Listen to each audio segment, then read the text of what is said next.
Somewhere along the mid-19th century American East Coast frontier, two neighboring couples battle hardship and isolation, witnessed by a splendid yet testing landscape, challenging them both physically and psychologically. Hey, what's going on, everybody, and welcome back to my channel, Movie Files. Elliot back again with a brand new movie review, and today we're discussing the new drama period piece, The World to Come. I'm really excited to let you all know what I thought about this movie, and if you all should check it out in this spoiler-free review. But before we dive into it, as you can see on the screen now, make sure you're following me on all my other social media accounts, which you can find those links in the description below. If you are new to this channel, welcome to the community. Consider subscribing, and while you're at it, hit that notification bell. That way you can get the alert for when I drop new content. It would mean a lot to me if you all can like and share this review. It really helps out the channel, but I also appreciate all the support. And in the comments below, let me know if you are looking forward to seeing this film, which will be available in limited theaters February 12th, but also available to stream on VOD March 2nd. And once you've seen it, let's discuss it. Your pros, your cons, what were some of your favorite moments, your favorite performance, and your overall thoughts of the film. Let's discuss it all in the comments below. So for me personally, going into this movie, I went into it pretty cold. I only saw the poster a couple months ago, and I didn't see the trailer. I was just sold on the cast. I mean, Vanessa Kirby, Katherine Waterston, Casey Affleck, Christopher Abbott. I don't care what they were doing. I'm a big fan of theirs, so I wanted to check this film out, and here we are discussing it. Starting off with my positives, I have to say, coming out of this film, the best thing about this movie was the chemistry between our two leads. You have Katherine Waterston playing Abigail, and you have Vanessa Kirby playing Tully, and their on-screen chemistry is really what kept me engaged in this somewhat sluggish, almost kind of very bleak film, which we'll talk a little bit about later, but their chemistry was fantastic. Starting off with Katherine's character, Abigail, who narrates this film. We hear her kind of inner thoughts throughout the movie. We see her kind of writing in her diary about her normal life, her everyday life, and her husband, Dyer, played by Casey Affleck, who's also the co-producer of this film, they suffer a pretty big loss at the beginning of the movie. So we're seeing Dyer kind of shift his emotions towards working on his farm, like extra days and nights and things of that nature, which kind of leaves Abigail with herself, with her thoughts and her loneliness, and kind of transition into just the actual performance that we get from Katherine, who I am just so a big fan of hers. You're seeing her kind of go through her day-to-day life, and I'll be honest, on paper, Abigail isn't really that interesting because she just kind of keeps to herself. She kind of does her house duties as a wife during this time, which and I believe this film takes place in 1856.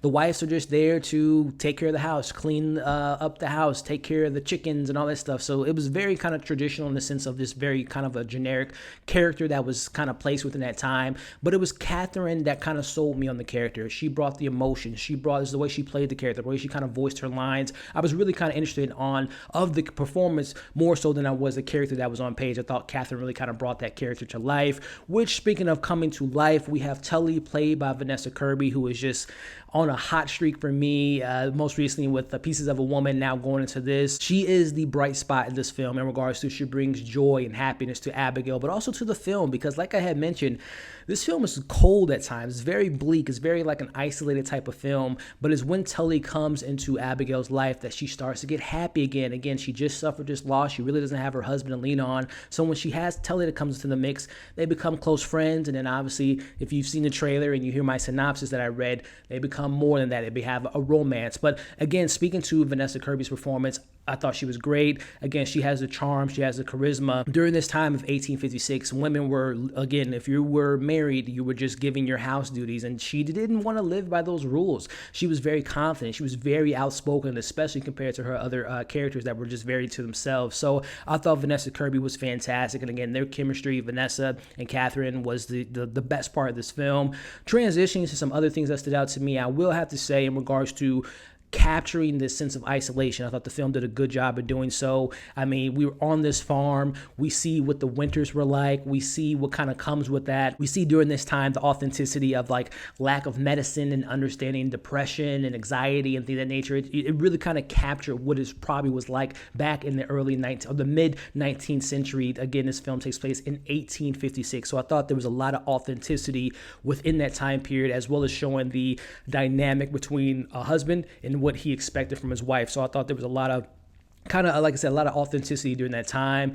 The cinematography I thought was really well placed. Again, they captured the kind of desolate setting that this was all taking place in, as well as the score. I thought that the score by, I believe his name was Daniel Blumberg, he really kind of captures the score, and it's kind of really well paced. You had these kind of added in layers of interesting sounds from like animals and whistling wind. So I thought the cinematography and the score really kind of added another dimension and more layers to this film.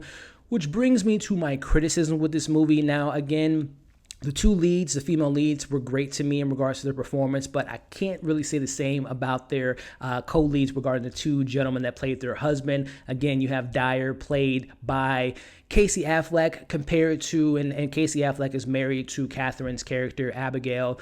But then you have my boy Christopher Abbott, who I'm a huge fan of, but his character, I wasn't a big fan of him. I thought that Casey Affleck's Dyer had a lot more to do, but compared to Christopher Abbott's character, he was just very kind of one note, very, very one dimensional. He was kind of by the book. He read the Bible, the Old Testament. His wife had to do everything he said, and it shows in that. But I wish he had more layers to the character. And also, that same can be said about Casey Affleck. They were both they were okay performances, but they were almost borderline, just very bland and very kind of mediocre in regards to the characteristics of the character. It wasn't necessarily the performances, it was just the character didn't have that much to do, which brings me into some other things that I have in regards to criticism. I found the pacing of the film and also the script to be a bit on the slow side and very kind of drawn out. It took a while for me to really kind of get a rhythm into this film. And speaking of just the story is just kind of very traditional in the sense of it's nothing new in the kind of love lesbian stories that we got in recent memory. So it's not really breaking new ground. Going back to the script, it comes from two novelists, and one of the novelists was Shepard, who actually wrote the short story that this film is based upon. It felt like I was watching a play at times. Again, the performances were really strong, and they added a lot to what I think wasn't a lot from the pages. It was more of the elevation, the characters elevating and the actors elevating the script, because I really didn't find the script to be that interesting, which brings me to my last point.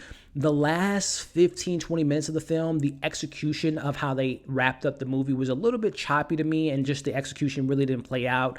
In particularly, without spoiling anything, there's like a flashback sequence that we get in like in the last like 5 or 7 minutes of the film that I just thought was like very abrupt ending, and just really kind of, like I said, the editing and the choppiness of it, and just the way that they handled it and the execution was kind of poor in my opinion, wrapping up the movie. So those are some of my criticisms that came to mind. But before I give you all my overall thoughts and my score, make sure, if you haven't already, to like the video, share this video, leave your thoughts in the comments once you've seen the film, and of course subscribe and hit the notification bell. That way you can get the alert for when I have new content for you all. With that being said, let me share with you all my overall thoughts and my score for The World to Come.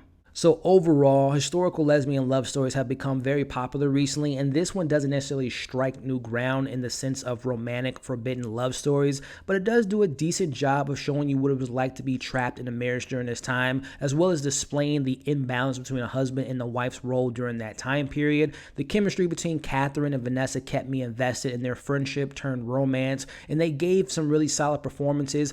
I wish I could have said the same about their husbands that were played by Casey Affleck and Christopher Abbott, but still, with that being said, I'm going to give The World to Come a 3 out of 5. I recommend you all give it a shot. Again, it will be available in limited theaters February 12th, but also available to stream on VOD March 2nd. And I wouldn't say it's worth seeing in theaters, that's just my opinion, but when it becomes available on VOD March 2nd, I would recommend you all give it a watch. And when you do, let me know what you all thought about the film, your pros, your cons, your thoughts of the performances and the overall story, and let's have a discussion about it in the comments below. So as always, thank you all for watching this review. Hope you all are enjoying the content I'm putting out there for you. If you haven't already, like the video, share the video, subscribe to the channel, hit the bell so you don't miss any of my other content. Hope you all are staying safe, and we'll see you on the next video.